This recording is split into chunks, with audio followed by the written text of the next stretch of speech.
Kodagu channel ವಾರ್ತೆಗಳ ಪ್ರಾಯೋಜಕರು Muliya Keshav Bhat and sons, ಚಿನ್ನಾಭರಣಗಳ ಬೃಹತ್ ಮಳಿಗೆ, ಮಡಿಕೇರಿ, ಗೋಣಿಕೊಪ್ಪ, ಪುತ್ತೂರು, ಬೆಳ್ತಂಗಡಿ, ಬೆಂಗಳೂರು. ಶಾರದಾ ಜ್ಯುವೆಲರ್ಸ್, ಕೊಡಗಿನ ಸಾಂಪ್ರದಾಯಿಕ ಆಭರಣಗಳ ಬೃಹತ್ ಮಳಿಗೆ, Aras road, Mysuru. A to Z supermarket, Vishwamanava double road, Kuvempu Nagar, Mysuru. SLV Promax, corn mix and corn products, Kushalnagar. Prashanth furnitures, ನಿಮ್ಮ ಅಂದದ ಮನೆಗೆ ಚಂದದ ಪೀಠೋಪಕರಣಗಳ ಮಳಿಗೆ, industrial area, Madikeri. Fabins family restaurant, Bekachi resto cafe, always cell tower, ಕೊಯ್ದು ರಸ್ತೆ, ಮಡಿಕೇರಿ. ಮುಖ್ಯಮಂತ್ರಿ DK ಶಿವಕುಮಾರ್ ನೇತೃತ್ವದ ರಾಜ್ಯ ಸರ್ಕಾರ ಆಡಳಿತ ಸುಧಾರಣೆ ಮತ್ತು ಜಿಲ್ಲಾ ಮಟ್ಟದ ಅಭಿವೃದ್ಧಿಗೆ ವೇಗ ನೀಡುವ ನಿಟ್ಟಿನಲ್ಲಿ ಮಹತ್ವದ ಕ್ರಮ ಕೈಗೊಂಡಿದ್ದು, ಸಂಪುಟದ ಪ್ರಮುಖ 13 ಸಚಿವರಿಗೆ ವಿವಿಧ ಜಿಲ್ಲೆಗಳ ಉಸ್ತುವಾರಿ ಜವಾಬ್ದಾರಿಯಿಂದ ಹಂಚಿಕೆ ಮಾಡಿ ಅಧಿಕೃತ ಆದೇಶವನ್ನು ಹೊರಡಿಸಿದೆ. ಕರಾವಳಿ ಮತ್ತು ಮಲೆನಾಡು ಭಾಗದ ಉಡುಪಿ, ದಕ್ಷಿಣ ಕನ್ನಡ ಮತ್ತು ಕೊಡಗು ಜಿಲ್ಲೆಗಳ ಭಾರೀ ಜವಾಬ್ದಾರಿಯಿಂದ ಸಚಿವ UT ಖಾದರ್ ಅವರಿಗೆ ನೀಡಲಾಗಿದೆ. ಪಾರ್ಕ್ಗಳನ್ನು ಎಲ್ಲೆಲ್ಲಿ ನೋಡಿರ್ತೀರಾ? ಮನೆ ಮುಂದೆ, ಟೆರೆಸ್ ಮೇಲೆ, ಲೇಔಟ್ಗಳಲ್ಲಿ, ನಗರದ ಮಧ್ಯಭಾಗಗಳಲ್ಲಿ. ಆದರೆ ಎಂದಾದರೂ ನೀರ ಮೇಲೆ ಪಾರ್ಕ್ ನೋಡಿದಿರಾ? ಅಚ್ಚರಿ ಆದರೂ ಸತ್ಯ. ನೀರಿನ ಮೇಲಿನ 100 ವರ್ಷಗಳ ಹಿಂದಿನ ಸೇತುವೆ, ಹೈಟೆಕ್ ಪಾರ್ಕ್ ಆದ ಸ್ಪೆಷಲ್ ರಿಪೋರ್ಟ್ ಇಲ್ಲಿದೆ. ಬಾನಿಗೊಂದು ಎಲ್ಲೆ ಎಲ್ಲಿದೆ ಅಂತಾರೆ. ಆದರೆ ಇಲ್ಲಿ ಕ್ರಿಯೇಟಿವಿಟಿಗೆ ಎಲ್ಲೆ ಎಲ್ಲಿದೆ ಅಂತ ಕೇಳಬೇಕು. ಯಾಕಂದರೆ ಕೆಳಗೆ ನೋಡಿದರೆ ಸ್ವಚ್ಛಂದವಾಗಿ ಹರಿಯುವ ಜೀವನದಿ ಕಾವೇರಿ, ಅಕ್ಕಪಕ್ಕದಲ್ಲಿ ಸುಂದರವಾದ ಗಿಡಗಳು, ಕೂತು ನದಿ ವೀಕ್ಷಿಸಲು ಕಂಫರ್ಟ್ ಆದ ಆಸನಗಳು, ತಿರುಗಾಡಲು ವರ್ಣರಂಜಿತ ಹಾದಿ. ಹೀಗೆ ಎಲ್ಲರ ಕಣ್ಮನ ಸೆಳೀತಾ ಇರುವ ಈ ಪಾರ್ಕ್ ನೆಲದ ಮೇಲಿಲ್ಲ ಅನ್ನೋದೇ ವಿಶೇಷ. ಹೌದು, ಈ ಪಾರ್ಕ್ ಕೊಡಗಿನ ಸೇತುವೆಯಲ್ಲಿ ತಲೆ ಎತ್ತಿದ್ದು ಎಲ್ಲರ ಗಮನ ಸೆಳೀತಾ ಇದೆ. ಕೊಡಗು ಹಾಗೂ ಮೈಸೂರು ಜಿಲ್ಲೆಗಳ ಗಡಿಭಾಗದಲ್ಲಿ ಹಾದು ಹೋಗಿರುವ ಕಾವೇರಿ ನದಿಗೆ ಅಡ್ಡಲಾಗಿ 18 ದಶಕಗಳ ಹಿಂದೆ ಬ್ರಿಟಿಷರು ನಿರ್ಮಿಸಿದ್ದ ಹಳೆಯ ಸೇತುವೆಯಲ್ಲಿ ಇದೀಗ ಸುಂದರ ಉದ್ಯಾನವನ ರೂಪುಗೊಂಡಿದೆ. ಕುಶಾಲನಗರದ ಟೋಲ್ಗೇಟ್ ಬಳಿಯ ಹಳೆಯ ಸೇತುವೆ ಮೇಲೆ ರೋಟರಿ ಸಂಸ್ಥೆ ಕಾವೇರಿ ರೋಟರಿ ಉದ್ಯಾನವನವನ್ನು ನಿರ್ಮಾಣ ಮಾಡಿದೆ. ಕುಶಾಲನಗರ ರೋಟರಿ ಸಂಸ್ಥೆಯ ಸುವರ್ಣ ಮಹೋತ್ಸವ ಅಂಗವಾಗಿ ಹಳೆಯ ಸೇತುವೆ ಮೇಲೆ 25 ಲಕ್ಷ ರೂಪಾಯಿ ವೆಚ್ಚದಲ್ಲಿ ಉದ್ಯಾನವನ ನಿರ್ಮಿಸಿದ್ದು, ಈ ಸಾಮಾಜಿಕ ಕಾರ್ಯ ಇತರೆ ಸಂಘ ಸಂಸ್ಥೆಗಳಿಗೆ ಮಾದರಿಯಾಗಿದೆ. 1848ರಲ್ಲಿ ಅಂದಿನ Mysuru commissioner major general mark Cubbon ಅವರ ಅವಧಿಯಲ್ಲಿ ನಿರ್ಮಾಣಗೊಂಡ ಈ ಐತಿಹಾಸಿಕ ಸೇತುವೆ ಹೊಸ ಸೇತುವೆ ನಿರ್ಮಾಣವಾದ ಬಳಿಕ ಸಂಪೂರ್ಣ ನಿರ್ಲಕ್ಷ್ಯಕ್ಕೆ ಒಳಗಾಗಿ ಶಿಥಿಲಾವಸ್ಥೆಗೆ ತಲುಪಿತ್ತು. ಅಲ್ಲದೆ ಸುಸೈಡ್ ಸ್ಪಾಟ್ ಆಗಿತ್ತು. ಈಗ ಈ ಸೇತುವೆಗೆ ರೋಟರಿ ಸಂಸ್ಥೆ ಪುರಸಭೆಯ ಸಹಕಾರದೊಂದಿಗೆ ಸುಮಾರು 25 ಲಕ್ಷ ರೂಪಾಯಿ ವೆಚ್ಚದಲ್ಲಿ ಕಾಯಕಲ್ಪ ನೀಡಿ ಆಧುನಿಕ ಸ್ಪರ್ಶ ನೀಡುವ ಮೂಲಕ ಪಾರ್ಕ್ ನಿರ್ಮಾಣ ಮಾಡಿರೋದು ಸಾರ್ವಜನಿಕರ ಮೆಚ್ಚುಗೆಗೆ ಪಾತ್ರವಾಗಿದೆ. ಇದು Kushalnagar gate way of Coorg ಅಂತ ಕರಿತೀವಿ. ನಾವು ಮೈಸೂರು ಕಡೆಯಿಂದ ಕೊಡಗಿಗೆ ಎಂಟ್ರಿ ಆಗುವಾಗ ಫಸ್ಟ್ ಸಿಗುವಂಥ ಒಂದು ಸ್ಪಾಟ್ ಇದು. ಸೊ ಇಲ್ಲಿ ಕಾವೇರಿ ನದಿ ಅಡ್ಡಲಾಗಿ ಹರಿಯುತ್ತೆ. ಕಾವೇರಿ ನದಿಗೆ ಅಡ್ಡಲಾಗಿ ಒಂದು ಸೇತುವೆ ನಿರ್ಮಾಣ ಮಾಡಲಾಗಿದೆ. ಬಟ್ ದುರಂತ ಏನಪ್ಪ ಅಂತ ಹೇಳಿದ್ರೆ, ಇಲ್ಲಿ 2000 ಇಸವಿಯಲ್ಲಿ ಹೊಸ ಸೇತುವೆ ನಿರ್ಮಾಣ ಆದಾಗ ಒಂದು ಐತಿಹಾಸಿಕ ಹಿನ್ನೆಲೆ ಉಳ್ಳಂಥ ಈ ಸೇತುವೆ, 168 ವರ್ಷಗಳ ಐತಿಹಾಸಿಕ ಹಿನ್ನೆಲೆ ಇರುವಂಥ ಈ ಸೇತುವೆ ಕಬ್ಬನ್ ಪಾರ್ಕ್ ಕಾಲದಲ್ಲಿ ಕಬ್ಬನ್ ಅವರ ಕಮಿಷನರ್ ಆಗಿದ್ದ ನಿರ್ಮಾಣ ಆದಂತಹ ಸೇತುವೆ ಕಳೆದ 20 ವರ್ಷಗಳಿಂದ ಪಾಳು ಬಿದ್ದ ಸ್ಥಿತಿಯಲ್ಲಿ ಇದೆ. ಕಂಪ್ಲೀಟ್ ದುರಂತವಾದಂಥ ಸ್ಥಿತಿಯಲ್ಲಿ ಇದೆ. ನದಿಗಳಿಗೆ ಇಲ್ಲಿ ಕಸವನ್ನು ಎಸೆಯುವಂಥದ್ದು, ವಾಮಾಚಾರಗಳನ್ನು ಮಾಡುವಂಥದ್ದು ಮತ್ತು ಅನೈತಿಕ ಚಟುವಟಿಕೆಗಳು ಯೂಸ್ ಆಗುತ್ತೆ ಅಂತ ಒಂದು ಸೇತುವೆ. ಇದನ್ನು ಈ ವರ್ಷ ರೋಟರಿ ಕುಶಾಲನಗರ ತಮ್ಮ ಸುವರ್ಣ ಸಂಭ್ರಮದ ಆಚರಣೆಯ ಪ್ರಯುಕ್ತ ಈ ಸೇತುವೆಯನ್ನು ಏನಾದರೂ ಒಂದು ಮಾಡಬೇಕು, ದುರಸ್ತಿ ಮಾಡಬೇಕು, ಒಂದು ಟೂರಿಸಂ ಸ್ಪಾಟ್ ಆಗಿ ಮಾಡಬೇಕು ಅಂತೇಳಿ ಒಂದು ಮಹತ್ವಾಕಾಂಕ್ಷಿ ಯೋಜನೆ ನಂಬ್ಕೊಂಡ್ವಿ ನಾವು. ಅದರ ಮುಖಾಂತರ ಇಲ್ಲಿ ಒಂದು ರೋಟರಿ ಪಾರ್ಕ್, ಒಂದು ರೋಟರಿ ಉದ್ಯಾನವನ, ಕಾವೇರಿ ರೋಟರಿ ಉದ್ಯಾನವನ ಅಂತೇಳಿ ನಾವು ಮಾರ್ಪಾಡು ಮಾಡಿದ್ದೀವಿ. ಇದು ಸುಮಾರು 400 ಅಡಿಗಳ ಉದ್ದ ಇರುವಂಥ ಒಂದು ಸೇತುವೆ. ಈ ಸಂಪೂರ್ಣ 400 ಅಡಿಗಳ ಸೇತುವೆನ ದುರಸ್ತಿ ಮಾಡಿ ಟೈಲ್ಗಳನ್ನು ಹಾಕಿ, ಎರಡೂ ಬದಿಗಳಲ್ಲಿ ಗ್ರಿಲ್ಗಳನ್ನು ಹಾಕಿ, ಮೆಸ್ಸುಗಳನ್ನು ಅಳವಡಿಸಿ, ಆರ್ಚ್ಗಳನ್ನು ಮಾಡಿ ಒಂದು 30 ಹೂಕುಂಡಗಳ ನಿರ್ಮಾಣ ಮಾಡಿದ್ದೀವಿ. ಸಂಪೂರ್ಣ ಕ್ರೀಪರ್ಸ್ಗಳನ್ನು ಹಾಕಿದ್ದೀವಿ. ಇಂದು ಇವತ್ತು CCTVಗಳ ಮುಖಾಂತರ ಒಂದು ಕೊಡಗಿನ ಒಂದು ಪ್ರವಾಸೋದ್ಯಮಿಗೆ ಕಿರೀಟ ಆಗಿದೆ. ಮತ್ತು ಇನ್ನೂ ವಿಶೇಷ ಏನಪ್ಪ ಅಂತ ಹೇಳಿದ್ರೆ, ದೇಶದಲ್ಲೇ ಇದು ಕೆಲವು ವಿಶೇಷತೆಗಳಲ್ಲಿ ಇದು ಕೂಡ ಒಂದು ಹರಿಯುವ ನದಿ ಮೇಲೆ ನಿರ್ಮಾಣವಾಗಿರುವಂತಹ ಒಂದು ಉದ್ಯಾನವನ. ಪುಣೆ ಮತ್ತು ಗೋದಾವರಿಯಲ್ಲಿ ಬಿಟ್ಟರೆ ಇದು 3ನೇ ಉದ್ಯಾನವನ. ಅದು ಕೂಡ ಮ್ಯೂಸಿಯಂ ಆಗಿ ಕನ್ವರ್ಟ್ ಆಗಿದೆ, ಆರ್ಟ್ ಮ್ಯೂಸಿಯಂ, ಸೈನ್ಸ್ ಮ್ಯೂಸಿಯಂ ಆಗಿ ಸಂಪೂರ್ಣ ಉದ್ಯಾನವನವಾಗಿ ಕಂಪ್ಲೀಟ್ ಒಂದು ಸಾರ್ವಜನಿಕರಿಗೆ ಸಂಪೂರ್ಣ ಉಪಯೋಗ ಬಂದಿರುವಂತಹ ಪ್ರಥಮ ಉದ್ಯಾನವನ ಇದು. ನಾವು ರೋಟರಿ ಸಂಪೂರ್ಣವಾಗಿ ಇದರ ಒಂದು ನಿರ್ವಹಣೆ ಮತ್ತು ಪುರಸಭೆಯ ಒಂದು ನಿರ್ವಹಣೆಯಲ್ಲಿ ಇದು ಮುಂದಿನ ನಡೆಯುತ್ತೆ. ನಮ್ಮ ಶಾಸಕರಾದಂತಹ ಡಾಕ್ಟರ್ ಮಂತರಗೌಡರವರು ಒಂದು 10 ಲಕ್ಷ ರೂಪಾಯಿಗಳನ್ನು ದೇಣಿ ಕೊಡ್ತೀವಿ ಅಂತ ಹೇಳಿದ್ದಾರೆ. ಸುಮಾರು ಒಂದು 25ರಿಂದ 30 ಲಕ್ಷ ವೆಚ್ಚದಲ್ಲಿ ನಿರ್ಮಾಣವಾಗಿರುವಂಥ ಒಂದು ಸೇತುವೆ ಇದು. ಒಂದೇ ಒಂದು ಮನವಿ ಸಾರ್ವಜನಿಕರಲ್ಲಿ ಏನು ಅಂತ ಹೇಳಿದ್ರೆ, ಇದನ್ನು ಉದ್ಯಾನವನವಾಗಿ ಬಳಸಿ ಇನ್ನಾದರೂ ಇಲ್ಲಿ ವಾಮಾಚಾರಗಳು ಅಥವಾ ಅನೈತಿಕ ಚಟುವಟಿಕೆಗಳು, ಕಸ ಹಾಕುವಂಥ ಕೆಲಸಗಳಿಗೆ ಬಳಸದೆ ಒಂದು ಸಂಪೂರ್ಣ ಒಂದು ವಾಕಿಂಗ್ ಸ್ಪಾಟ್ ಆಗಿ ಮುಂದಿನ ಒಂದು ಒಳ್ಳೆಯ ಆಕ್ಟಿವಿಟೀಸ್ ನಡೀಲಿ ಅನ್ನೋದು ನಮ್ಮ ಉದ್ದೇಶ ಅಷ್ಟೇ.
400 ಅಡಿ ಉದ್ದ 20 ಅಡಿ ಅಗಲದ ಈ ಸೇತುವೆಯ ಮೇಲಿನ ಬಿರುಕುಗಳನ್ನು ದುರಸ್ತಿ ಮಾಡಿ ಸುಮಾರು 8,000 ಚದರ ಅಡಿಗಳಷ್ಟು ನೆಲಹಾಸಿಗೆ ಹೊಸ ಟೈಲ್ಸ್ ಅಳವಡಿಸಲಾಗಿದೆ.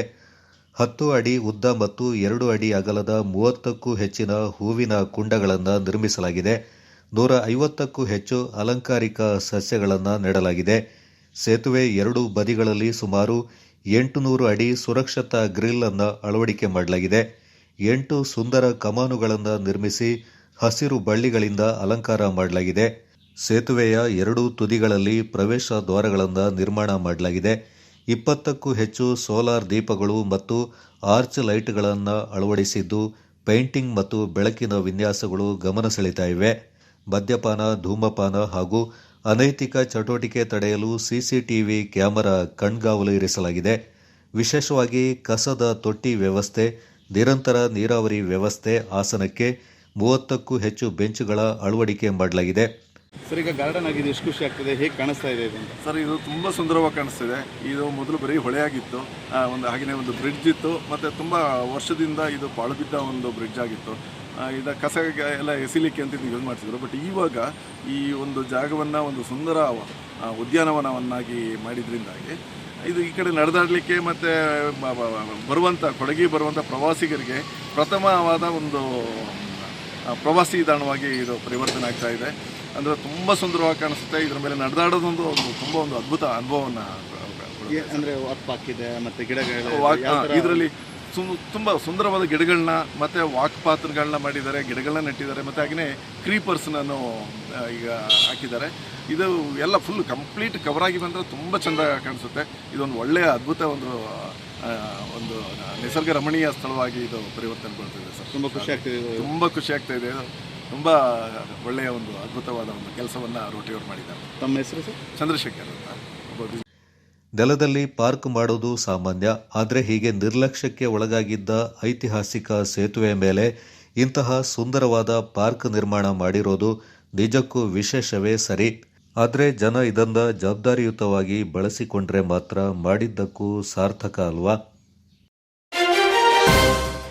ಶಾಮಿಯಾನ ಮತ್ತು ಡೆಕೋರೇಷನ್ ಕ್ಷೇತ್ರದಲ್ಲಿ ಕಾರ್ಯನಿರ್ವಹಿಸ್ತಾ ಇರುವವರಿಗೆ ಅಗತ್ಯ ಸೌಲಭ್ಯ ಒದಗಿಸಿಕೊಡುವ ನಿಟ್ಟಿನಲ್ಲಿ ಕೊಡಗು ಜಿಲ್ಲಾ ಸೌಂಡ್ ಲೈಟ್ ಶಾಮಿಯಾನ ಡೆಕೋರೇಷನ್ ಅಸೋಸಿಯೇಷನ್ ಅಸ್ತಿತ್ವಕ್ಕೆ ಬಂದಿದೆ. ನಗರದಲ್ಲಿ ಸುದ್ದಿಗೋಷ್ಠಿಯಲ್ಲಿ ಮಾತನಾಡಿದ ನೂತನ ಸಂಘಟನೆಯ ಅಧ್ಯಕ್ಷ ಅಜ್ಜಟ್ಟಿರ ಲೋಕೇಶ್, ಜಿಲ್ಲಾ ವ್ಯಾಪ್ತಿಯಲ್ಲಿ ಶಾಮಿಯಾನ ಮತ್ತು ಡೆಕೋರೇಷನ್ ಕ್ಷೇತ್ರದಲ್ಲಿ ಕಾರ್ಯನಿರ್ವಹಿಸ್ತಾ ಇರುವವರನ್ನು ಸಂಘಟಿಸುವ ಉದ್ದೇಶದಿಂದ ಸಂಘಟನೆಯಿಂದ ಆರಂಭಿಸಲಾಗಿದೆ. ಜಿಲ್ಲಾ ವ್ಯಾಪ್ತಿಯಲ್ಲಿನ 80ಕ್ಕೂ ಹೆಚ್ಚು ಮಂದಿ ಈಗಾಗಲೇ ಸದಸ್ಯತ್ವವನ್ನು ಹೊಂದಿಕೊಂಡಿದ್ದಾರೆ ಎಂದರು.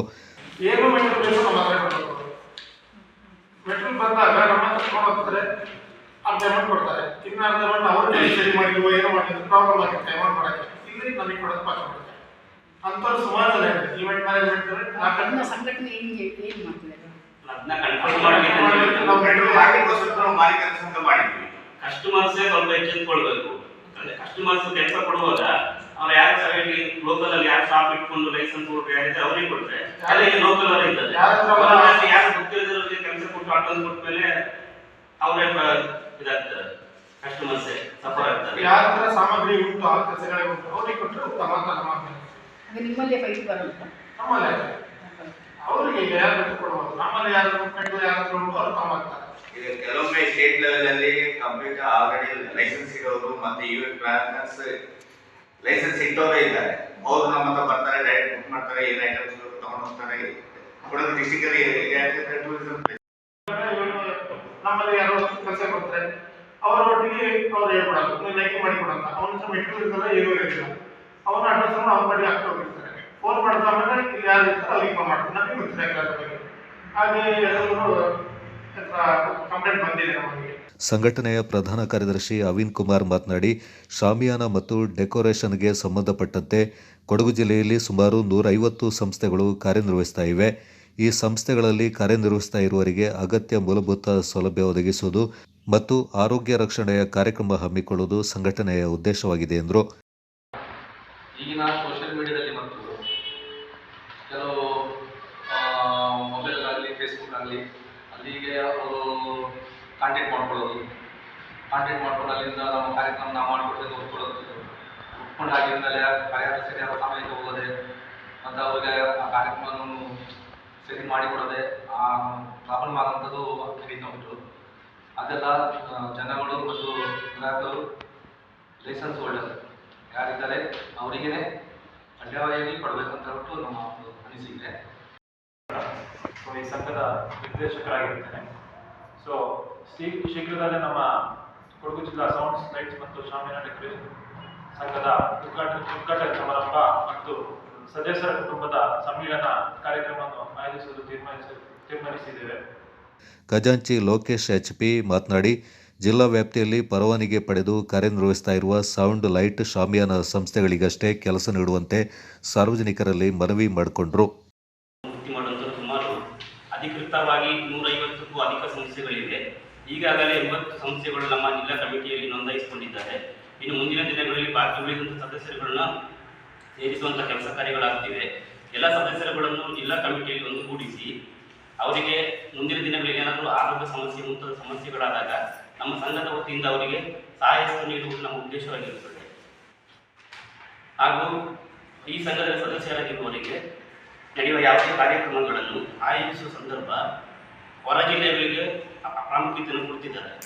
ಅದಕ್ಕೆ ನಮಗೆ ಅವರು ಲೋಕಲ್ ಅವರಿಗೆ ಆದ್ಯತೆ ಕೊಡಬೇಕು ಅಂತೇಳಿ ನಮ್ಮ ಒಂದು ಮನವಿ ಇದೆ ಜಿಲ್ಲಾಡಳಿತಕ್ಕೆ ಮತ್ತು ಕೊಡಗಿನ ಜನತೆ. ಸಂಘದ ನಿರ್ದೇಶಕ ಉಜ್ವಲ್ ಬಿದ್ರುಪಡೆ, ಕಾರ್ಯದರ್ಶಿ ರವೀಂದ್ರ ಮತ್ತು ನಿರ್ದೇಶಕ ಯಾಸೀನ್ ಪಾಲ್ಗೊಂಡಿದ್ದರು. ರೈತರು ರಾಸಾಯನಿಕ ಗೊಬ್ಬರಗಳ ಬಳಕೆಯನ್ನು ಕಡಿಮೆ ಮಾಡಿ ಸಾವಯವ ಗೊಬ್ಬರಕ್ಕೆ ಹೆಚ್ಚಿನ ಆದ್ಯತೆ ನೀಡುವ ಮೂಲಕ ಹೆಚ್ಚಿನ ಇಳುವರಿ ಪಡೆಯಬೇಕೆಂದು ಗೋಣಿಕೊಪ್ಪಲು ಕೃಷಿ ವಿಜ್ಞಾನ ಕೇಂದ್ರದ ವಿಜ್ಞಾನಿ ಡಾಕ್ಟರ್ ಪ್ರಭಾಕರ್ KV ಹೇಳಿದ್ದಾರೆ. ಗೋಣಿಕೊಪ್ಪಲಿನ ಮಹಿಳಾ ಸಮಾಜದ ಸಭಾಂಗಣದಲ್ಲಿ ಕೃಷಿ ಇಲಾಖೆ ವತಿಯಿಂದ ಬೀಜೋಪಚಾರ ಆಂದೋಲನ ಮತ್ತು ಸುರಕ್ಷಿತ ಕೀಟನಾಶಕ ಬಳಕೆ ತರಬೇತಿ ಕಾರ್ಯಕ್ರಮದಲ್ಲಿ ಪಾಲ್ಗೊಂಡು ಅವರು ಮಾತನಾಡಿದರು. ರಾಸಾಯನಿಕ ಗೊಬ್ಬರಗಳ ಬೆಲೆ ದಿನದಿಂದ ದಿನಕ್ಕೆ ಏರ್ತಾ ಇದೆ. ಆದ್ದರಿಂದ ರೈತರು ರಾಸಾಯನಿಕ ಗೊಬ್ಬರಗಳ ಬಳಕೆಯನ್ನು ಕಡಿಮೆ ಮಾಡಿ ಸಾವಯವ ಗೊಬ್ಬರಕ್ಕೆ ಹೆಚ್ಚಿನ ಒತ್ತು ನೀಡಬೇಕು. ಎರೆಹುಳ ಗೊಬ್ಬರವನ್ನು ಗದ್ದೆಗೆ ನೀಡಬೇಕಾಗಿದೆ. ಅವಲಂಬಿತ ಕೃಷಿಯಿಂದ ನಿಲ್ಲಿಸಿ ಸ್ವಾವಲಂಬಿತ ಕೃಷಿಗೆ ಒತ್ತು ನೀಡಬೇಕಾಗಿದೆ ಎಂದರು. ಗದ್ದೆಗಳಿಂದ ಅಡಿಕೆ ತೋಟಗಳನ್ನಾಗಿ ಪರಿವರ್ತಿಸಿದರೆ ಹೆಚ್ಚು ಅಡಿಕೆ ಇಳುವರಿಯಿಂದ ಹೆಚ್ಚಿಸಿಕೊಳ್ಳಲು ಸಾಧ್ಯವಿಲ್ಲ. ತರೆಗೆಲೆ ಗೊಬ್ಬರದಿಂದ ಮಣ್ಣಿನ ಫಲವತ್ತತೆ ಹೆಚ್ಚುತ್ತೆ. ಬೀಜೋಪಚಾರ ಮಾಡಿ ಬಿತ್ತನೆ ಕೈಗೊಳ್ಳಬೇಕು. ಇಲಾಖೆಯಿಂದ ರಿಯಾಯಿತಿ ದರದಲ್ಲಿ ಬಿತ್ತನೆ ಬೀಜಗಳನ್ನು ಪೂರೈಸಲಾಗ್ತಾ ಇದ್ದು ರೈತರು ಅದರ ಸದುಪಯೋಗ ಪಡೆದುಕೊಳ್ಳಬೇಕೆಂದರು.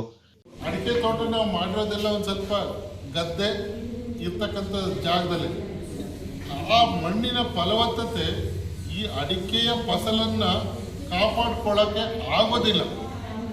ತೋಟದಲ್ಲಿ ಕಾಫಿ ಸಪೋರ್ಟ್ ಮಾಡುತ್ತೆ, ಅಡಿಕೆನೇ ಸಪೋರ್ಟ್ ಮಾಡುತ್ತೆ. ಗದ್ದೆ ಜಾಗದಲ್ಲಿ ಯಾರು ಮಾಡಿರ್ತೀರ ಅವರು ಈ ಒಂದು ಅದರಿಂದ ಉದುರುವಂಥ ಪ್ರಮಾಣ, ಕಾಯಿಗಳು ಸೆಟ್ಟಾದ್ಮೇಲೆ ಉದುರುವಂಥದ್ದು ಮತ್ತು ರೋಗ ಬರೋವಂಥ ಪ್ರಮಾಣ, ಕೀಟ ಬರೋವಂಥ ಪ್ರಮಾಣ ಜಾಸ್ತಿ ಆಗಿರ್ತಕ್ಕಂಥದ್ದು, ಬೆಳವಣಿಗೆನೇ ಅಷ್ಟಿರೋದಿಲ್ಲ.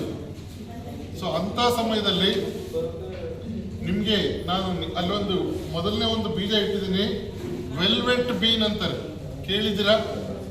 ವೆಲ್ವೆಟ್ ಬೀನ್, ಅದಕ್ಕೆ ಮಿಕುನಾ ಅಂತ ಆಂಗ್ಲ ಭಾಷೆಯಲ್ಲಿ ಹೇಳ್ತಾರೆ, ಕನ್ನಡದಲ್ಲಿ ವೆಲ್ವೆಟ್ ಬೀನ್ ಅಂತ ಹೇಳ್ತೀವಿ. ಸೊ ಅಥವಾ ನುಸುಗುನ್ನಿಕಾಯಿ ಅಂತ ಹೇಳ್ತಾರೆ. ಆ ಬೀಜಗಳನ್ನು ನೀವು 2 ಅಡಿಕೆ ಸಾಲುಗಳ ಮಧ್ಯೆ ಒಂದೊಂದು 3 ಅಡಿ 3 ಅಡಿ 3 ಅಡಿಗೆ ಒಂದೊಂದು 2 ಬೀಜನ ಉಣ್ಕೊಂಡು ಹೋದರೆ ಸೊ ಅದು ಬೆಳೆದು ಎಲ್ಲ ಕಡೆ ಸೊಪ್ಪು ಹರಡ್ಕೊಳ್ಳುತ್ತೆ ತೋಟದಲ್ಲಿ. ಅದು ಹೂವು ಆಗೋ ಹಂತದಲ್ಲಿ ಒಮ್ಮೆ ಕಚರ ಮಾಡಿಸ್ಬಿಟ್ರೆ ಅದರಿಂದ ತರಗೆಲೆಗಳು ಸಾಕಷ್ಟು ಆ ಭೂಮಿಗೆ ಸೇರುತ್ತೆ. ತರಗೆಲೆಗಳು ಭೂಮಿಗೆ ಸೇರಿದಾವೆ, ಮಣ್ಣಿನ ಫಲವತ್ತತೆ ಜಾಸ್ತಿ ಆಗುತ್ತೆ. ಯಾರಾದರೂ ಎರೆಹುಳ ಗೊಬ್ಬರ ಮಾಡ್ತಾ ಇದ್ರೆ ದಯವಿಟ್ಟು ಅದನ್ನು ಕೂಡ ಗದ್ದೆಗೆ ನೀಡಿ. ಅದರಿಂದ ನಾವು ನಾವು ಬರೀ ಗೊಬ್ಬರ NPK ಕೊಡ್ತೇವೆ, ಇವುಗಳ ಅವಲಂಬನೆಯಿಂದ ನಾವು ಇವತ್ತು ಕಡಿಮೆ ಮಾಡ್ಕೋಬೇಕಾಗಿದೆ. ಯಾಕೆಂದರೆ ವರ್ಷಕ್ಕೆ ಇದರ ಬೆಲೆಗಳು ಜಾಸ್ತಿ ಆಗ್ತಾ ಇದ್ದಾವೆ. ಇನ್ನೊಂದು ಕಡೆ ಮುಂದಿನ ದಿನಗಳಲ್ಲಿ ಇಂಥ ಗೊಬ್ಬರಗಳು ಸಿಗೋದೇ ಡೌಟ್ ಆಗುತ್ತೆ. ಅದು ಕಣದಲ್ಲೂ ಕೂಡ ಈಗ ಅಬ್ಜೆಕ್ಷನ್ಸ್ ಬರ್ತಾ ಇದೆ, ಕಾಫಿ ಕಣದಲ್ಲಿ ಬೇಡ.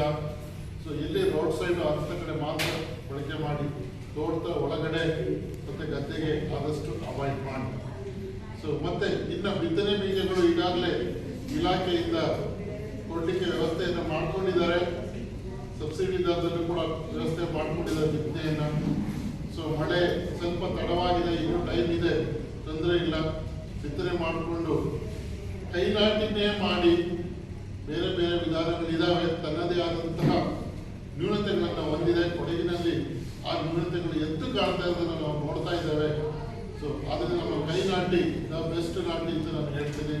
ಕೈ ನಾಟಿ ಮಾಡಿಕೊಡಿ, ನಿಮಗೆ ಸೂಕ್ತವಾದ ತಳಿಗಳನ್ನು ಆಯ್ಕೆ ಮಾಡಿಕೊಡಿ. ಸೊ ಒಂದು ಸ್ವಲ್ಪ ಇನ್ನೂ ತಡವಾದರೆ ಕೆಲವೊಂದು ತಳಿಗಳು ನಿಮಗೆ ತಡವಾದ ಬಿತ್ತನೆಗೆ ಇರ್ತಕ್ಕಂಥವು ಕೂಡ ತಳಿಗಳನ್ನ ಲಭ್ಯವನ್ನು ಮಾಡ್ತಾ ಇದ್ದಾರೆ.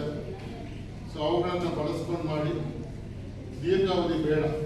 ಸೊ ಅದರ ನಂತರ ಇನ್ನು ಒಂದು ಸ್ವಲ್ಪ ಹೊಸ ಬೆಳೆಗಳ ಬಗ್ಗೆ ಒಂದು ಸ್ವಲ್ಪ ಮಾತಾಡೋಣ. ಹೊಸ ಬೆಳೆಗಳ ಬಗ್ಗೆ ಮಾತಾಡಬೇಕಂತ ಹೇಳಿದ್ರೆ ಕೊಡಗಿನಲ್ಲಿ ಇತ್ತೀಚೆಗೆ ಸ್ವಲ್ಪ ಬಟರ್ ಫ್ರೂಟ್ ಅಂತ ಹೇಳ್ತಾರೆ, ಲಿಚ್ಚಿ ಅಂತ ಹೇಳ್ತಾರೆ, ರಾಂಬುಟಾನ್ ಅಂತ ಹೇಳ್ತಾರೆ, ಪ್ಯಾಷನ್ ಫ್ರೂಟ್ ಅಂತ ಹೇಳ್ತಾರೆ. ಇವೆಲ್ಲವೂ ಕೂಡ ನಮ್ಮ ಕಾಫಿ ತೋಟದಲ್ಲಿ 1, 2, 3 ಹಾಕೊಂಡು ಮನೆಯ ಬಳಕೆಗೆ ಮಾತ್ರ ಬಳಸ್ಕೊಡಿ. ಯಾಕೆಂದ್ರೆ ಇವು ತೋಟದಲ್ಲಿ ನೀವು ಜಾಸ್ತಿ ಹಾಕ್ಕೊಂಡ್ರೆ ನಾಳೆ ಜಾಸ್ತಿ ಆಗುತ್ತೆ. ಮತ್ತೆ ಬಾವಲಿಗಳ ಕಾಟ, ಹಕ್ಕಿಗಳ ಕಾಟ ಎಲ್ಲ ಜಾಸ್ತಿ ಇರೋದು. ಮನೆಗೆ ಎಷ್ಟು ಬೇಕು ಅಷ್ಟು ಮಟ್ಟಿಗೆ ನೀವು ಹಾಕೋಬಹುದು. ಮತ್ತೆ ಪೈನಾಪಲ್ ಇತ್ತೀಚೆಗೆ ಕೆಲವರು ಸ್ವಲ್ಪ ಜಾಸ್ತಿ ಮಾಡ್ತಾ ಇದ್ದಾರೆ. ಸ್ವಲ್ಪ ಮನೆ ಮಟ್ಟಿಗೆ ಮತ್ತೆ ಸೀಬೆಯನ್ನು ಜಾಸ್ತಿ ಬಳಸ್ತಾ ಇದ್ದಾರೆ. ಸೊ ಇವು ಕೂಡ ಮತ್ತೆ ಇನ್ನೊಂದು ಈ ಲಿಚ್ಚಿ ಥರನೇ ಇನ್ನೊಂದು ಲಾಂಗಾರ್ ಅಂತ ಹೊಸ ಒಂದು ಹಣ್ಣಿನ ಬೆಳೆ ಬರ್ತಾ ಇದೆ. ಅದು ಕೂಡ ತುಂಬ ಸುಲಭವಾಗಿ ನೀವು ಬೆಳ್ಕೋಬಹುದು. ಜಾಸ್ತಿ ಬೇಡ, ಸ್ವಲ್ಪ ಪ್ರಮಾಣದ 1-2 ಗಿಡ ಇಷ್ಟಕ್ಕೆ ಸೀಮಿತವಾಗಿ. ಮತ್ತೆ ಇನ್ನು ನಮಗೆ ಹಾಕ್ಬೇಕು ಅಂದ್ರೂ ಕೂಡ ಜಾಗ ಇಲ್ಲ. ಸೊ ತೋಟ ಬಿಟ್ಟರೆ ಗದ್ದೆನಲ್ಲಿ ಶೀತ ಇರೋದ್ರಿಂದ ಯಾವುದೇ ಹಣ್ಣಿನ ಬೆಳೆಗಳು ಆಗೋದಿಲ್ಲ. ಸೊ ಮತ್ತೆ ತೋಟದಲ್ಲಿ ಕಾಫಿನೇ ನಮಗೆ ಮುಖ್ಯವಾಗಿ ಬೇಕು, ಅದು ಪ್ರಧಾನವಾದ ಬೆಳೆ. ಅದಕ್ಕೆ ಯಾವ ರೀತಿ ತೊಂದರೆ ಕೊಡೋದು ಬೇಡ. ನಾವು ಇರ್ತಕ್ಕಂಥ ಕಾಫಿಯನ್ನೇ ಚೆನ್ನಾಗಿ ಮಾಡೋಣ, ಅದರಿಂದ ಹೆಚ್ಚು ಫಸಲು ತೆಗೆಯಲಿಕ್ಕೆ ಪ್ರಯತ್ನ ಪಡೋಣ. ಮತ್ತೆ ಮಿಶ್ರ ಬೆಳೆಯಾಗಿ ಕಾಳುಮೆಣಸಿದೆ. ಕಾಳುಮೆಣಸು ಎಷ್ಟು ಸಾಧ್ಯವಾಗುತ್ತೋ ಅಷ್ಟು ನೆಡ್ತಾ ಇರಿ, ವರ್ಷ ಬಿಡಬೇಡಿ. ಈಗ ಇನ್ನೇನು ಮಳೆ ಪ್ರಾರಂಭವಾಗುತ್ತೆ, ಶೀತ ಉಟ್ಕೊಳ್ಳುತ್ತೆ. ಇಂಥ ಟೈಮ್ನಲ್ಲಿ ಹತ್ತಿರ ಇರ್ತಕ್ಕಂಥ ಭಾರತೀಯ ಸಂಬಾರ ಕೃಷಿ ವಿಜ್ಞಾನ ಸಂಶೋಧನಾ ಕೇಂದ್ರ ಅಪ್ಪಂಗಳದ ತೋಟಗಾರಿಕೆ ಜೀವಶಾಸ್ತ್ರ ವಿಜ್ಞಾನಿ ಡಾಕ್ಟರ್ ಹೊಂದಪ್ಪ ಹಾಗೂ ಕೃಷಿ ವಿಸ್ತರಣಾ ವಿಜ್ಞಾನಿ ಡಾಕ್ಟರ್ ಗಾಯತ್ರಿ ಮಾತನಾಡಿ, ಬೆಳೆಗಾರರಿಗೆ ತೋಟಗಾರಿಕಾ ಬೆಳೆಗಳಿಗೆ ತಗುಲುವ ಕೀಟಬಾಧೆ ಹಾಗೂ ಔಷಧೋಪಚಾರ, ಗೊಬ್ಬರದ ಬಳಕೆ ಬಗ್ಗೆ ಸಮಗ್ರ ಮಾಹಿತಿಯನ್ನು ನೀಡಿದರು. ಕಾರ್ಯಕ್ರಮದ ಅಧ್ಯಕ್ಷತೆಯಿಂದ ಕೃಷಿಕರಾದ ಕುಲ್ಲೇಟಿರ ಅರುಣ್ ಬೇಬಾ ವಹಿಸಿ, ಅತಿಥಿಗಳಾಗಿ ಕೃಷಿಕ ಮುಕ್ಕಾಟಿರ ಹರೀಶ್ ಪಾಲ್ಗೊಂಡಿದ್ದು, ಗಿಡಕ್ಕೆ ನೀರುಣಿಸುವ ಮೂಲಕ ಕಾರ್ಯಕ್ರಮವನ್ನು ಉದ್ಘಾಟಿಸಲಾಯಿತು. ದಾಪಕ್ಲು ಹೋಬಳಿ ವ್ಯಾಪ್ತಿಯ ಕೃಷಿಕರು ಹೆಚ್ಚಿನ ಸಂಖ್ಯೆಯಲ್ಲಿ ಪಾಲ್ಗೊಂಡಿದ್ದರು. Kodagu channel news, Duggala Sadananda, Dapaklu. ಪೊನ್ನಂಪೇಟೆ ತಾಲೂಕು ಪಂಚಾಯಿತಿ ಸಾಮರ್ಥ್ಯ ಸೌಧದಲ್ಲಿ ಪೊನ್ನಂಪೇಟೆ ತಾಲೂಕು ಗ್ಯಾರಂಟಿ ಅನುಷ್ಠಾನ ಸಮಿತಿ ಪ್ರಗತಿ ಪರಿಶೀಲನಾ ಸಭೆ ತಾಲೂಕು ಗ್ಯಾರಂಟಿ ಯೋಜನೆಗಳ ಅಧ್ಯಕ್ಷರಾದ ಪ್ರಶಾಂತ್ ಅವರ ಅಧ್ಯಕ್ಷತೆಯಲ್ಲಿ ನಡೆಯಿತು. ಶಕ್ತಿ ಯೋಜನೆಯಿಂದ ಕೆಲಸ ಮಾಡುವ ಮಹಿಳೆಯರಿಗೆ ಹೆಚ್ಚು ಅನುಕೂಲವಾಗಿದ್ದು, ಗೋಣಿಕೊಪ್ಪದಿಂದ ಮೈಸೂರು, ಬೆಂಗಳೂರು ಮಾರ್ಗವಾಗಿ ಚಲಿಸುವ ಬಸ್ಸುಗಳ ಸಂಖ್ಯೆಯಿಂದ ರಜಾ ದಿನಗಳಲ್ಲಿ ಹೆಚ್ಚುವರಿ ಮಾಡಿ ಸಾರ್ವಜನಿಕರು ರಜಾ ದಿನಗಳಲ್ಲಿ ಈ ಮಾರ್ಗದಲ್ಲಿ ಹೆಚ್ಚು ಪ್ರಯಾಣಿಸುತ್ತಾರೆ. ನೂಕು ನುಗ್ಗಲುಗಳಂತಹ ಸಾಕಷ್ಟು ಸಮಸ್ಯೆಯನ್ನು ಎದುರಿಸ್ತಾ ಇದ್ದು, ಕೂಡಲೇ ಹೆಚ್ಚುವರಿ ಬಸ್ಸುಗಳನ್ನು ನಿಯೋಜಿಸಿ ಸಮಸ್ಯೆ ಬಗೆಹರಿಸಲು ಸಭೆಯಲ್ಲಿ ಚರ್ಚಿಸಲಾಯಿತು. ಪೊನ್ನಂಪೇಟೆ ತಾಲೂಕಿನಲ್ಲಿ ಡಿಪ್ಲೊಮಾ ಮತ್ತು ಐಟಿಐ ಕಾಲೇಜುಗಳಿದ್ದು, ಇಂತಹ ವಿದ್ಯಾರ್ಥಿಗಳಿಂದ ಹೆಚ್ಚು ನೋಂದಣಿ ಮಾಡಿಸಿ ಇಲಾಖೆಯಿಂದ ಹೆಚ್ಚಿನ ಪ್ರಚಾರ ಮಾಡಬೇಕು. ವಿದ್ಯಾರ್ಥಿಗಳಿಗೆ ಈ ಯೋಜನೆಯ ಸದುಪಯೋಗವಾಗಬೇಕು.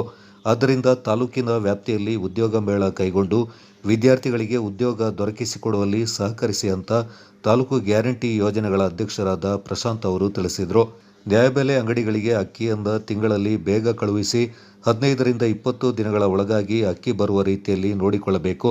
ನ್ಯಾಯಬೆಲೆ ಅಂಗಡಿಗಳಲ್ಲಿ ಹೆಚ್ಚಿನ ಹಣ ಪಡೀತಾ ಇದ್ದಾರೆ ಎಂಬ ದೂರುಗಳು ಕೇಳಿ ಬರ್ತಾ ಇದ್ದು, ಈ ಸಂಬಂಧ ಗಮನಹರಿಸಿ ಇಂತಹ ಪ್ರಕರಣಗಳು ಆಗದಂತೆ ತಡೆಗಟ್ಟಲು ಅಧ್ಯಕ್ಷರು ಸೂಚಿಸಿದರು. ಗೃಹಲಕ್ಷ್ಮಿಯ ಮಾರ್ಚ್ ತಿಂಗಳ ಹಣ ಜಮೆಯಾಗದ ಕುರಿತು ಸಭೆಯಲ್ಲಿ ಚರ್ಚೆ ನಡೆಸಲಾಯಿತು. ಸಂಬಂಧಪಟ್ಟ ಅಧಿಕಾರಿಗಳು ಉತ್ತರಿಸಿ, ಏಪ್ರಿಲ್ ತಿಂಗಳ ಹಣವು ಫಲಾನುಭವಿಗಳಿಗೆ ಖಾತೆಗೆ ಜಮೆಯಾಗಿದ್ದು, ಅದರಲ್ಲಿ ಪೂರ್ತಿಯಾಗಿ ಎಲ್ಲ ಫಲಾನುಭವಿಗಳಿಗೆ ಹಣ ಜಮೆಯಾಗಿಲ್ಲ. ಈ ಕುರಿತು ರಾಜ್ಯ ತಂಡದ ಗಮನಕ್ಕೆ ತರಲಾಗಿದ್ದು, ಕೆಲವು ತಾಂತ್ರಿಕ ಸಮಸ್ಯೆಗಳಿಂದ ಮತ್ತು ಮರಣ ಹೊಂದಿದ ಫಲಾನುಭವಿಗಳಿಗೂ ಕೂಡ ಹಣ ಜಮೆಯಾಗ್ತಾ ಇರುವುದು ಕಂಡುಬಂದಿದ್ದು, ಮುಂದಿನ ದಿನಗಳಲ್ಲಿ ಸಮಸ್ಯೆಗಳನ್ನು ಬಗೆಹರಿಸಲಾಗುವುದು ಎಂದರು. ಈಗಾಗಲೇ 98% ಗೃಹಜ್ಯೋತಿ ಪ್ರಗತಿಯಾಗಿದ್ದು, ಹೊಸದಾಗಿ ಗೃಹಜ್ಯೋತಿಗೆ ಅರ್ಜಿ ಸಲ್ಲಿಸಲು ಹತ್ತಿರದ ಗ್ರಾಮ 1 ಸೆಂಟರ್ಗೆ ಭೇಟಿ ನೀಡಲು ಸಭೆಯಲ್ಲಿ ತಿಳಿಸಲಾಯಿತು. ವಿರಾಜಪೇಟೆ ಸಹಾಯಕ ಲೆಕ್ಕಾಧಿಕಾರಿ ಗಣೇಶ್ ಕುಮಾರ್, ಗ್ಯಾರಂಟಿ ಯೋಜನೆಯ ಸದಸ್ಯರು ಮತ್ತು ವಿವಿಧ ಇಲಾಖೆ ಅಧಿಕಾರಿಗಳು ಸಭೆಯಲ್ಲಿ ಪಾಲ್ಗೊಂಡಿದ್ದರು. ಕೊಡಗಿನ ಸುಂಟಿಕೊಪ್ಪ ನಿವಾಸಿ ವಿಕಲಚೇತನ ವ್ಯಕ್ತಿಯೊಬ್ಬರು ಮಡಿಕೇರಿ ಕ್ಷೇತ್ರದ ಶಾಸಕ ಡಾಕ್ಟರ್ ಮಂತರಗೌಡ ಅವರನ್ನು ಭೇಟಿ ಮಾಡಿ, ತನಗೆ ಯಾರೂ ಇಲ್ಲ, ದಯವಿಟ್ಟು ಸಹಾಯ ಮಾಡಿ ಅಂತ ಸಹಾಯ ಹಸ್ತ ಕೇಳಿದ ಹಿನ್ನೆಲೆ ಶಾಸಕರು ವಿಕಲಚೇತನ ವ್ಯಕ್ತಿಯ ಅಂಗಡಿಗೆ ಬೇಕಾದ ಅಗತ್ಯ ಸಾಮಾನುಗಳನ್ನು ಕೊಡಿಸುವ ಭರವಸೆ ನೀಡಿದರು. ಸರ್ಕಾರಿ ಶಾಲೆಗಳಲ್ಲಿ ವಿದ್ಯಾಭ್ಯಾಸ ಪಡೆಯುವ ಹೆಚ್ಚಿನ ಮಕ್ಕಳು ಬಡತನ ಮತ್ತು ಮಧ್ಯಮ ಕುಟುಂಬದಿಂದ ಬರುವ ವಿದ್ಯಾರ್ಥಿಗಳಾಗಿದ್ದಾರೆ. ಇದನ್ನು ಮನಗಂಡ ಸ್ಥಳೀಯ ಕ್ರೀಡಾ ಸಂಸ್ಥೆಯು ಶಾಲಾ ವಿದ್ಯಾರ್ಥಿಗಳಿಗೆ ಉಚಿತವಾಗಿ ಶಾಲಾ ಬ್ಯಾಗ್ ವಿತರಣೆ ಮಾಡಿತು. ವಿರಾಜಪೇಟೆ ಬೇಟೋಳಿ ಗ್ರಾಮ ಪಂಚಾಯಿತಿ ವ್ಯಾಪ್ತಿಯ ರಾಮನಗರ ಗ್ರಾಮದ ರಾಯಲ್ ಫ್ರೆಂಡ್ಸ್ ರಾಮನಗರ ವತಿಯಿಂದ ಹೆಗ್ಗಳ ಗ್ರಾಮದ ಸರ್ಕಾರಿ ಹಿರಿಯ ಪ್ರಾಥಮಿಕ ಶಾಲೆಯ ವಿದ್ಯಾರ್ಥಿಗಳಿಗೆ ಉಚಿತವಾಗಿ ಶಾಲಾ ಬ್ಯಾಗ್ ವಿತರಣೆ ಮಾಡಿತು. ಕಾರ್ಯಕ್ರಮ ಉದ್ದೇಶಿಸಿ ಮಾತನಾಡಿದ ರಾಯಲ್ ಫ್ರೆಂಡ್ಸ್ ಕ್ರೀಡಾ ಸಂಸ್ಥೆ ಅಧ್ಯಕ್ಷರಾದ ಜಿಷ್ಣುಕುಮಾರ್, ಕ್ರೀಡಾ ಸಂಸ್ಥೆಯು ಸತತ 3 ವರ್ಷಗಳಿಂದ ಗ್ರಾಮೀಣ ಪ್ರತಿಭೆಗಳಿಗೆ ವೇದಿಕೆ ಕಲ್ಪಿಸುವ ನಿಟ್ಟಿನಲ್ಲಿ ದೇಶೀಯ ಪ್ರೊ ಮ್ಯಾಟ್ ಕಬಡ್ಡಿ ಕ್ರೀಡೆಯನ್ನು ಆಯೋಜಿಸಿಕೊಂಡು ಬರ್ತಾ ಇದೆ. ಪ್ರತಿ ವರ್ಷ ಪ್ರಸ್ತುತ ಶಾಲಾ ಮೈದಾನದಲ್ಲಿ ಕ್ರೀಡೆಯನ್ನು ಆಯೋಜನೆ ಮಾಡುತ್ತಾ ಬಂದಿದೆ. ಶಾಲಾ ಮುಖ್ಯೋಪಾಧ್ಯಾಯರ ಕೋರಿಕೆಯ ಮೇರೆಗೆ ಸಂಸ್ಥೆಯು ಆಯೋಜಿತ ಕ್ರೀಡೆಯಲ್ಲಿ ಉಳಿಕೆಯಾದ ಹಣ ಸುಮಾರು 40,000 ರೂಪಾಯಿ ವೆಚ್ಚದಲ್ಲಿ 98 ವಿದ್ಯಾರ್ಥಿಗಳಿಗೆ ಉಚಿತವಾಗಿ ಶಾಲಾ ಬ್ಯಾಗ್ಗಳನ್ನು ವಿತರಣೆ ಮಾಡಲಾಗಿದೆ ಎಂದರು.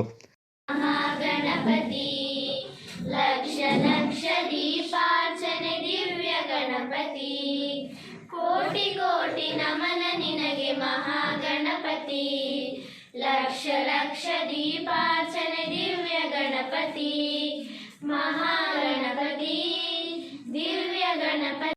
ರಾಯಲ್ ಫ್ರೆಂಡ್ಸ್ ಅವರ ವತಿಯಿಂದ ವಿದ್ಯಾರ್ಥಿಗಳಿಗೆ ಬ್ಯಾಗ್ ಕೊಡುವಂಥ ಕಾರ್ಯಕ್ರಮವನ್ನು ನನ್ನನ್ನು ಕೂಡ ಆಹ್ವಾನಿಸಿದ್ದಾರೆ. ಹಾಗೆ ನಾನು ಕೂಡ ಈ ಸುಂದರ ಕಾರ್ಯಕ್ರಮ ಬಂದೆ. ಬಂದು ನೋಡುವಾಗ ನಮ್ಮ ಮಕ್ಕಳು ಭಾರಿ ಶಿಸ್ತಿನಲ್ಲಿ ಇದ್ದಾರೆ. ಅದು ತುಂಬ ಸಂತೋಷವಾಗ್ತದೆ ಇಲ್ಲಿ ನಾವು ಬಂದ್ಬಿಟ್ಟು. ಅದೇ ರೀತಿ 4 ವರ್ಷದಿಂದ ಅವರು ಕಬಡ್ಡಿ ಆಟವನ್ನು ಈ ಗ್ರೌಂಡ್ನಲ್ಲೇ ಸದಾ ನಡೆಸ್ಕೊಂಡು ಬರ್ತಾ ಇದ್ದಾರೆ. ಈ ವರ್ಷ ಅವರಿಗೆ ವಿದ್ಯಾರ್ಥಿಗಳನ್ನ ಕಂಡು ಬ್ಯಾಗ್ ಉಚಿತವಾಗಿ ಬ್ಯಾಗನ್ನು ಕೊಡುವ ಅಂಥ ಉದ್ದೇಶದಲ್ಲಿ ನನ್ನನ್ನು ಹೇಳಿದ್ರು. ಹಾಗಿರುವಾಗ ಬೇಕಾದಂಥ ರೀತಿಯಲ್ಲಿ ಅವ್ರ ಜೊತೆ ನಾನು ಕೈ ಜೋಡಿಸಿದೆ. 4 ವರ್ಷದಿಂದ ನಾನು ಕೂಡ ಇಲ್ಲಿ ಬರ್ತಾ ಇದ್ದೀನಿ. ಏನಾದರೂ ಸಮಾಜ ಸೇವೆ ವಿಚಾರಕ್ಕೆ ರವೀಶ್ ಅವರು, ಧನೇಶ್ ಅವರ ಅಧ್ಯಕ್ಷರ ವಿಚಾರ ಕೇಳಿದಾಗ ಏನೂ ಇಲ್ಲ ಅಂತ ಹೇಳೋದಿಲ್ಲ. ನಮ್ಮ ಕೈಲಾಗುವಂಥ ರೀತಿಯಲ್ಲಿ ಸಹಾಯ ಮಕ್ಕಳಿಗೆ ವಿರಾಜಪೇಟೆಯಲ್ಲಿ ಏನಾದರೂ ಮಕ್ಕಳಿಗೆ ವಿದ್ಯಾಭ್ಯಾಸಕ್ಕೆ ನೋಟ್ ಫೀಸ್ ಏನಾದರೂ ರವೀಶ್ ಮತ್ತು ಧನೇಶಿಗೆಲ್ಲ ಹೇಳಿದರೆ, ಅಧ್ಯಕ್ಷರು ಕೂಡ ಹೇಳಿದರೆ, ನನ್ನ ಸಹಾರ ಗ್ರೂಪಿನಿಂದ ಅವರು ಬಾರಿ ನಮ್ಮೂರಲ್ಲಿ ಕೈ ಜೋಡಿಸ್ತಾರೆ. ಸರ್ವಶಕ್ತನೇ ದೇವರು ಇವರ ಸುಂದರ ಕಾರ್ಯಕ್ರಮಕ್ಕೆ ಈ ಕಾರ್ಯಕ್ರಮವನ್ನು ಯಶಸ್ವಿಗೊಳಿಸಲಿ ದೇವರು ಪ್ರಾರ್ಥಿಸುತ್ತಾ ಸರ್ವರಿಗೂ ಧನ್ಯವಾದಗಳು ಸಲ್ಲಿಸಿ, ಅದೇ ರೀತಿ ಇಲ್ಲಿ ಆಡಳಿತ ಮಂದಿ ಟೀಚರ್ ಅವರಿಗೂ ಒಳ್ಳೆಯ ಸ್ಥಿತಿನ ಮಕ್ಕಳು ಒಳ್ಳೆಯ ಸೌಮ್ಯ ರೀತಿಯಲ್ಲಿ ಕೂತಿದ್ದಾರೆ ಅಂತ ಹೇಳೋದು ನಿಮ್ಮೆಲ್ಲರ ಪರಿಶ್ರಮ. ತುಂಬ ಅಚ್ಚುಕಟ್ಟಾಗಿ ಮಕ್ಕಳು ಕೂತಿದ್ದಾರೆ ಅಂತ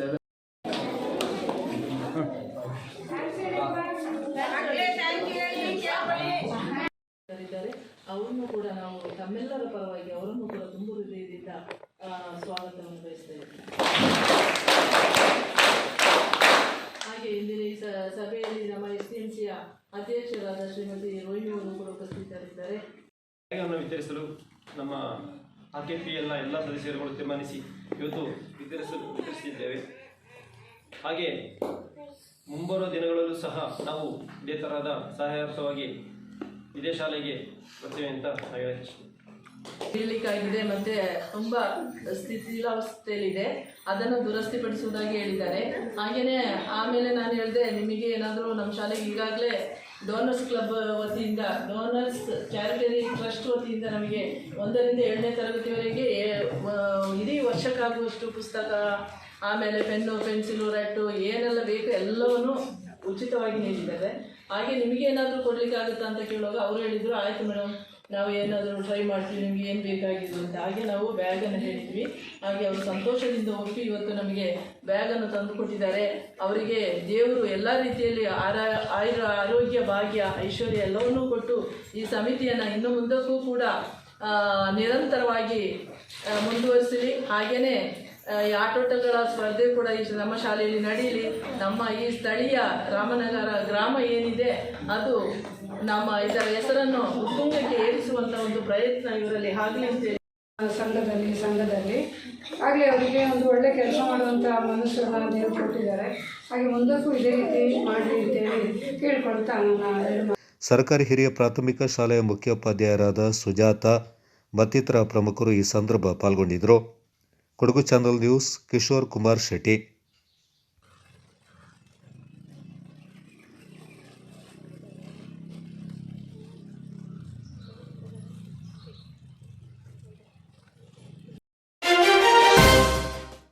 ಬಾಲಕಾರ್ಮಿಕ ಪದ್ಧತಿ ಎನ್ನುವುದು ಮಗುವಿನ ಭವಿಷ್ಯವನ್ನು ಕಸಿದುಕೊಳ್ಳುವ ಅಪರಾಧ.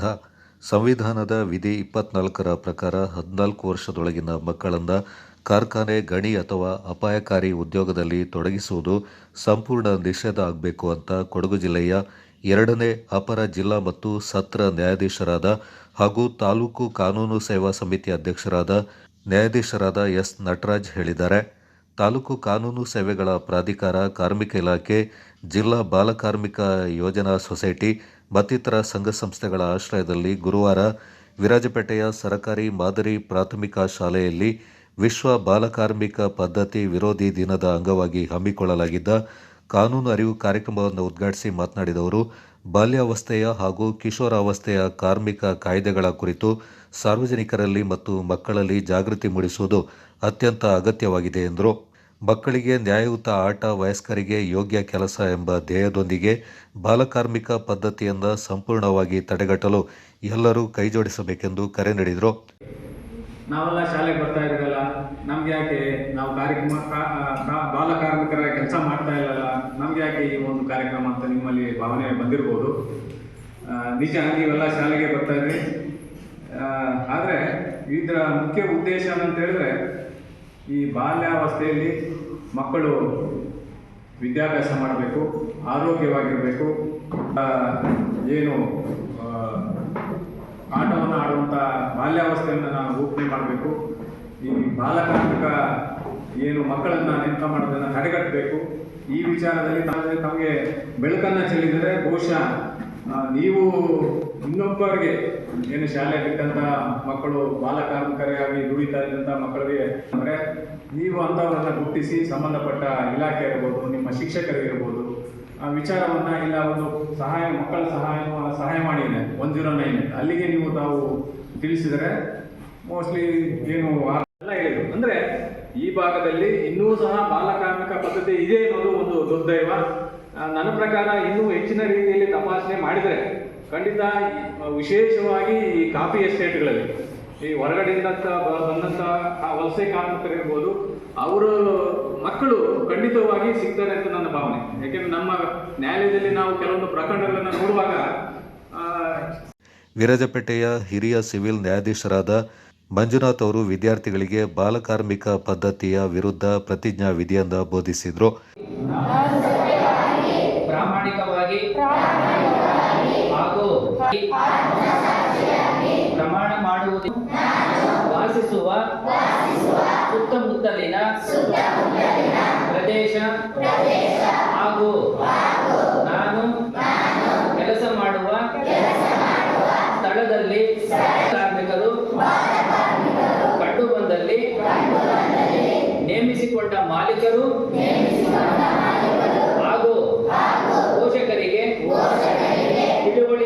ಪ್ರಧಾನ ಸಿವಿಲ್ ನ್ಯಾಯಾಧೀಶರು ಹಾಗೂ ತಾಲೂಕು ಕಾನೂನು ಸೇವಾ ಸಮಿತಿಯ ಸದಸ್ಯ ಕಾರ್ಯದರ್ಶಿ ವಿಶ್ವನಾಥ್ ಎ ಅವರು ಕಾರ್ಯಕ್ರಮದ ಅಧ್ಯಕ್ಷತೆ ವಹಿಸಿ ಮಾತನಾಡಿ, ಮಗುವಿನ ಕೈಯಲ್ಲಿ ಪುಸ್ತಕ ಇರಬೇಕು.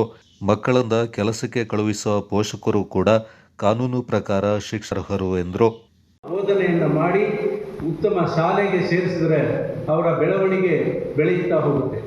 ಈ ಶಾಲೆಗೆ ಬಂದ ಸಂದರ್ಭದಲ್ಲಿಯೂ ಸಹ ಮಕ್ಕಳು ಒಳ್ಳೆಯ ಇದು ನಮ್ಮ ಟೀಚರ್ಸ್ಗಳು ಏನಿದ್ದಾರೆ, ಅಧ್ಯಾಪಕರಿದ್ದಾರೆ, ಅವರು ಉತ್ತಮವಾದ ಬೋಧನೆಯನ್ನು ಮಾಡಿದಾಗ ಆ ಮಕ್ಕಳ ಬೆಳವಣಿಗೆಗೆ ಸಾಧ್ಯ ಆಗುತ್ತೆ. ಈ ಶಾಲೆಗೆ ಬಂದಾಗ ಟೀಚರ್ಸ್ಗಳು ಏನು ಮಾಡಬೇಕು, ಎಲ್ಲರನ್ನ ಒಂದೇ ಸಮನಾಗಿ ಕಾಣಬೇಕಾಗುತ್ತೆ. ಈ ಒಂದೇ ಸಮ ಕಾಣೋದರಿಂದ ಅವರ ಶಾಲೆಗೆ ಬರುವಂಥ ಪ್ರವೃತ್ತಿ ಜಾಸ್ತಿ ಆಗ್ತಾ ಬರ್ತದೆ. ಕೆಲವರನ್ನ ಕಡೆಗಣಿಸೋದು, ಕೆಲವರನ್ನ ಮುದ್ದು ಮಾಡೋದು, ಈ ಥರದ ಆದರೆ ಈ ಮಕ್ಕಳಿಗೆ ಶಾಲೆಗೆ ಬರೋದು ಸ್ವಲ್ಪ ಹಿಂದೇಟಾಗ್ತಾರೆ. ಈ ಬಾಲ ಕಾರ್ಮಿಕರಂದರೆ ಏನು ಅಂದರೆ 14 ವರ್ಷದ ಒಳಗೆ 18 ವರ್ಷದ ಒಳಗಿನ ಮಕ್ಕಳು ಈ ಕಾರ್ಮಿಕರಾಗಿ ದುಡಿಯೋದು. ಅಂದರೆ ನಮ್ಮ ಮನೆಯಲ್ಲಿ ಕಷ್ಟ ಇದೆ, ನಮ್ಮ ತಾಯಿಗೆ ಸಪೋರ್ಟ್ ಮಾಡ್ತೇನೆ ಅಂತ ಹೇಳಿ ಕೂಲಿ ಕೆಲಸಗಳಿಗೆ ಹೋಗೋದು, ಕಟ್ಟಡ ಕಾರ್ಮಿಕ ಕೆಲಸ ಮಾಡೋದು, ಇಟ್ಟಿಗೆ ಫ್ಯಾಕ್ಟ್ರಿಯಲ್ಲಿ ಮಾಡೋದು, ಬೀಡಿ ಕಾರ್ಮಿಕರಾಗಿ ಕೆಲಸ ಮಾಡೋದು, ಅಗರಬತ್ತಿ ತಯಾರಿಕೆಯಲ್ಲಿ ಕೆಲಸ ಮಾಡೋದು. ಏಕೆಂದರೆ ಅವರಿಗೆ ಆ ದಿವಸದ ಸಂಬಳ ಬಂದಾಗ ಅವರ ಹೊಟ್ಟೆಪಾಡಿಗೆ ನನ್ನ ಮಕ್ಕಳು ದುಡಿತಾರೆ ಅಂತ ಹೇಳುವ. ವಕೀಲರ ಸಂಘದ ಅಧ್ಯಕ್ಷ ಸಿ.ಕೆ. ಪೂವಣ್ಣ ಮಾತನಾಡಿ ವಿದ್ಯಾರ್ಥಿಗಳಿಗೆ ಹಿತವಚನಗಳನ್ನು ಹೇಳಿದರು. ಜಿಲ್ಲಾ ಬಾಲ ಕಾರ್ಮಿಕ ಯೋಜನಾ ಸೊಸೈಟಿಯನ್ನು ಸ್ಥಾಪಿಸಲಾಗಿದೆ. ಅದರಂತೆ ವಿರಾಜಪೇಟೆ ಹಾಗೂ ಪೊನ್ನಂಪೇಟೆ ತಾಲೂಕುಗಳಲ್ಲಿ 2017ರಿಂದ ಇಲ್ಲಿವರೆಗೂ 1026 ತಪಾಸಣೆಗಳನ್ನು ಕೈಗೊಂಡು 20 ಬಾಲ ಕಾರ್ಮಿಕರು ಹಾಗೂ 16 ಕಿಶೋರ ಕಾರ್ಮಿಕರು ಕಂಡುಬಂದಿದ್ದು, ಇವರುಗಳ ಪೈಕಿ 25 ಮಕ್ಕಳನ್ನು ಮಕ್ಕಳ ಕಲ್ಯಾಣ ಸಮಿತಿಯ ಮೂಲಕ ಸರ್ಕಾರಿ ಬಾಲಮಂದಿರಗಳಲ್ಲಿ ಪುನರ್ವಸತಿಗೊಳಿಸಲಾಗಿದ್ದು, ಇನ್ನು ಉಳಿದ 11 ಮಕ್ಕಳನ್ನು ಪೋಷಕರ ವಶಕ್ಕೆ ಒಪ್ಪಿಸಲಾಗಿದೆ. ಅದರಂತೆ ಪ್ರಸ್ತುತ 25-26ನೇ ಸಾಲಿನಲ್ಲಿ ಇದುವರೆಗೂ 119 ತಪಾಸಣೆಗಳನ್ನು ಕೈಗೊಂಡು 1 ಬಾಲಕಾರ್ಮಿಕ. ವಿರಾಜಪೇಟೆ ಕಾರ್ಮಿಕ ನಿರೀಕ್ಷಕರಾದ ಎಂಸಿ ಮಾದಪ್ಪ, ಸಂಪನ್ಮೂಲ ಸಮನ್ವಯ ಅಧಿಕಾರಿ ಮಹೇಶ್ ಕೆಪಿ, ಶಿಶು ಯೋಜನಾ ಅಭಿವೃದ್ಧಿ ಅಧಿಕಾರಿ ರೀತಾ, ಸರ್ಕಾರಿ ಮಾದರಿ ಶಾಲೆಯ ಮುಖ್ಯೋಪಾಧ್ಯಾಯರಾದ ಪಿಡಿ ಅನ್ನಮ್ಮ, ಜಿಲ್ಲಾ ಬಾಲಕಾರ್ಮಿಕ ಯೋಜನಾ ಸೊಸೈಟಿಯ ಯೋಜನಾ ನಿರ್ದೇಶಕರಾದ ಆರ್ ಶಿರಾಜ್ ಅಹಮದ್, ಶಿಕ್ಷಕರಾದ ವಾಮನ ದಿವ್ಯಾ ಪಾಲ್ಗೊಂಡಿದ್ದರು.